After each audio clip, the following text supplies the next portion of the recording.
ada bagian di otak laki-laki yang Allah ya berikan ukurannya beda. Yang mana Bu Aisyah? Ini dia.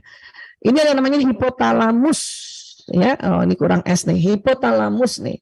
Laki-laki ada, perempuan ada.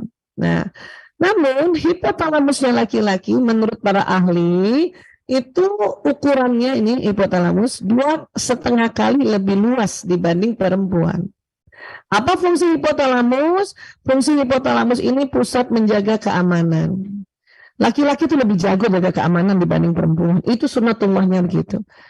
Maka di surat An-Nisa ini, ar-rijalu qawwamuna 'alan nisa, laki-laki pelindungnya perempuan karena Allah memberikan hipotalamus laki-laki lebih lebar dari perempuan. Ini kan luar biasa nih. Makanya coba bunda yang punya anak laki-laki. Memang anak laki-laki senang bermain karena dia otak kanannya dominan, otak bermainnya. Tapi dari kecil anak laki-laki jaga ibunya, betul? Ya. Siapa yang punya anak laki-laki? Saya punya anak laki-laki 4. Dari kecil dia jagain saya, mereka semua. Dia nggak jagain bapaknya, jagain ibunya. Ya, karena anak laki-laki kan secara bawah sadar walaupun nggak belajar anatomi, dia merasa bahwa ya ayahnya nggak usah dijagain, orang hipotalamus ayahnya lebar. Makanya ayah jagain anak perempuan. Kemudian pas ada saat remaja, laki-laki saling menjaga sesama temannya dan juga ya bersaing. Ya, dia menjaga tapi saling bersaing karena itu tadi hipotalamus yang lebar.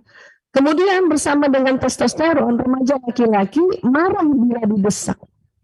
Maka bunda kalau nasihatin atau meminta seorang anak laki mengerjakan sesuatu, ya lihat kondisi.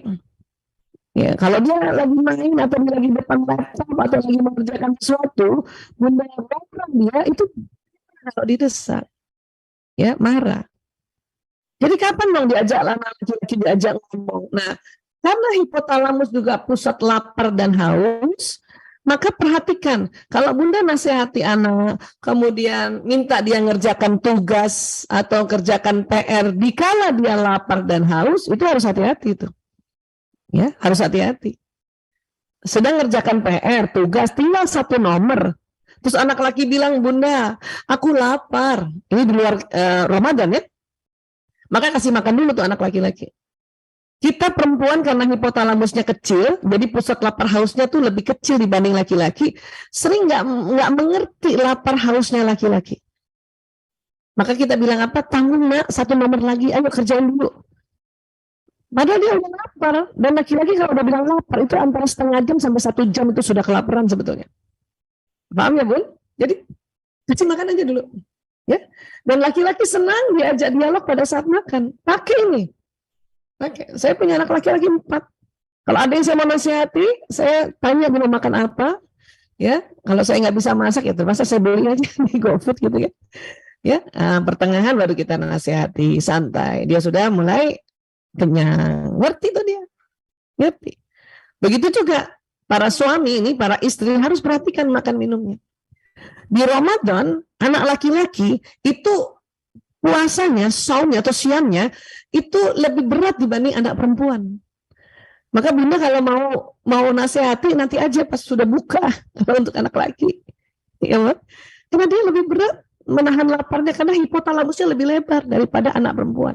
Ya, terus ini juga pusat tidur. Laki-laki lebih lebar. Bunda jangan heran. Kalau bunda lagi ngobrol sama ayah atau Umi ngobrol sama Abi, belum selesai Umi cerita, Abi tidur. Gitu. Itu karena bukan sengaja, bukan dia mau mengacuhkan Umi cerita, ini hipotalamusnya lebih lebar. Bahkan setelah diteliti, remaja laki-laki membutuhkan waktu tidur sekitar 10-12 jam. Ini yang kadang-kadang kalau itu tadi kalau dia tidurnya terlalu malam, nah inilah yang bermasalah nih, bangunin sholat subuh masalah nih. Ya, maka bikin kesepakatan. Tadi ada yang tanya gimana ya bikin kesepakatan sama anak-anak. Emang harus sering diomongin bun, harus diomongin walaupun nggak tiap hari. Kalau kesepakatan umum tentang peraturan rumah sepekan sekali aja, hari Ahad sore sambil makan. Ya, ingatkan kerjain PR, buku, sholat, ya bla bla bla bla tidurnya, itu tuh diingetin ya.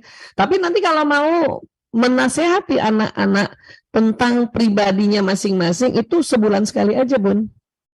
Ya, saya biasanya supaya ingat karena anak saya setiap hari miladnya.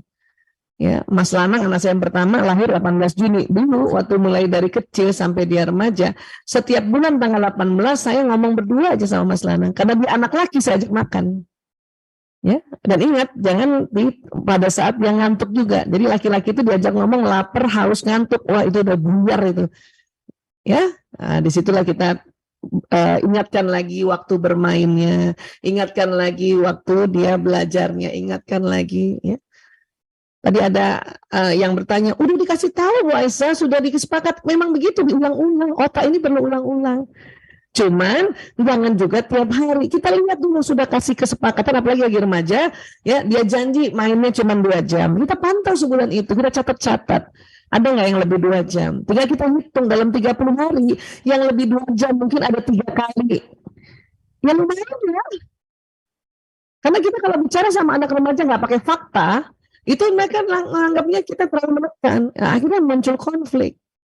Ya, kecuali dalam 1 bulan udah janji 2 kali, ya selama 29 hari lewat itu janjinya 2 jam, baru kita bahas ini ada apa nak? Kok seperti ini? Mungkin ada tambahan sedikit karena anak-anak yang bermain game, terutama game online itu bermain bersama anak-anak di luar negeri. Kadang-kadang kalau langsung 2 jam kemudian tidak minta izin keluar dari permainan, itu dianggap pecundang oleh negara lain. Maka kita minta izinnya tuh. Saya aja dulu begitu, baru ngerti, oh gitu ya nak, iya Bu, jadi minta izin dulu. Minta izin tuh bisa 15 menit, 30 menit, makanya dia mainnya bisa 2 jam lebih atau 3 jam. Seperti itu, paham ya? Nah, kemudian apalagi hipotalamus fungsinya, pusat syahwat birahi. Maka jangan heran anak laki-laki mulai tertarik pada lawan jenis walaupun sering canggung dan bingung. Ya. Maka kalau ada anak laki-laki cerita sama uminya, karena kalau biasanya cerita sama umi ya, bukan sama abi, bilang bahwa dia tertarik pada akhwat atau pada seseorang perempuan, ya ibu tenang dulu, terima, bersyukur dulu sebagai ini fitrah. Setelah itu baru kasih arahan yang efektif. Karena hati-hati sekarang ada anak dari waktu remaja nggak suka sama lawan jenisnya, itu gawat itu tuh kalau kena pencetusnya komunitas LGBT gak gawat itu. Ya, jadi ini tambahannya lagi Bu Eva, mudah-mudahan tadi pertanyaan-pertanyaan yang ini bisa terjawab dari penjelasan yang saya jelaskan tambahannya ini ya, supaya ya walaupun nggak dibaca satu-satu oleh Bu Eva, tapi mudah-mudahan sudah kena semua tadi, seperti itu. Oke? Ya, saya kembalikan lagi ke Bu Eva. Ya, baik. Ibu, mohon izin, ini kita mau dibuka berapa penanya ya? Soalnya kita ada dari umum dan juga dari orang tua murid SD dan SMP.